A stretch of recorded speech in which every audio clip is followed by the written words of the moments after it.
فاستجبنا له فكشفنا ما به من ضر وآتيناه أهله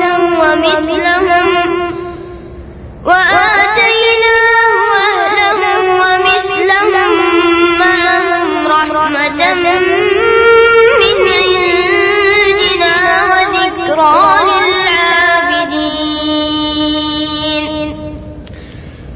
وإسماعيل وإدريس وذا الكفل كل من الصابرين وأدخلناهم في رحمتنا إنهم من الصالحين.